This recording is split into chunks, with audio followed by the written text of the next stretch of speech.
Hi friends, ഈ type board ഇപ്പം നിങ്ങൾ കാണാറുണ്ടോ? ഇത് ചിലർക്കൊക്കെ മനസ്സിലാക്കാണ് ഏതാ ബോർഡെന്ന്. നമ്മുടെ പണ്ടൊക്കെ ഇറങ്ങുന്ന ട്യൂബുകളിൽ ഫ്രെയിമിൽ വരുന്നൊരു ബോർഡാണ്, സർക്യൂട്ട് ബോർഡാണിത്. പഴയ മോഡലാണിത്. ഇതിലൊരു ചെറിയൊരു ട്രാൻസ്ഫോമറും ബാക്കി അതിൻ്റെ ഐസിയും കാര്യങ്ങളെല്ലാം വരുന്നുണ്ട്. ഇത് പഴയ മോഡലാണ്. അത് കഴിഞ്ഞിട്ട് ഇതൊക്കെ ആ ഒരു ടൈമിൽ നല്ല ഓൾഡ് മോഡലാണ്. അത് കഴിഞ്ഞിട്ട് വരുന്നൊരു ബോർഡാണ്. അതിനെക്കുറിച്ചും കുറച്ചുകൂടെ സൈസ് കുറഞ്ഞിട്ടുള്ളൊരു ബോർഡാണ് ഇത്. അതിനുശേഷം അവസാനമായിട്ട് വന്ന ട്യൂബിൽ അവസാനമായിട്ട് വന്ന ഫ്രെയിമിൻ്റെ ബോർഡാണിത്. അത്രയ്ക്ക് നല്ല സ്ലിമ്മായി അത്രയ്ക്ക് നല്ല ഇതായിട്ട് വന്നിട്ടുള്ള ബോർഡാണ്.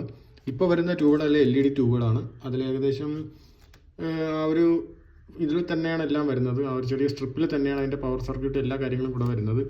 പഴയ ബോർഡുകളാണ്. ഇതിപ്പോൾ ഒരിടം കിട്ടാനില്ല. ഇതെനിക്ക് കുറേ സ്ക്രാപ്പിൽ നിന്നും കിട്ടിയ സാധനങ്ങളാണ്. ഇത് വെച്ചിട്ട് ഇതിൽ ഏതൊക്കെ വർക്ക് ചെയ്യുന്നതെന്നും പവർ എങ്ങനെയൊക്കെ ഉണ്ടെന്നും നമുക്ക് നോക്കാം. ആ വീഡിയോ ഉടനെ വരുന്നതായിരിക്കും ചാനലിൽ.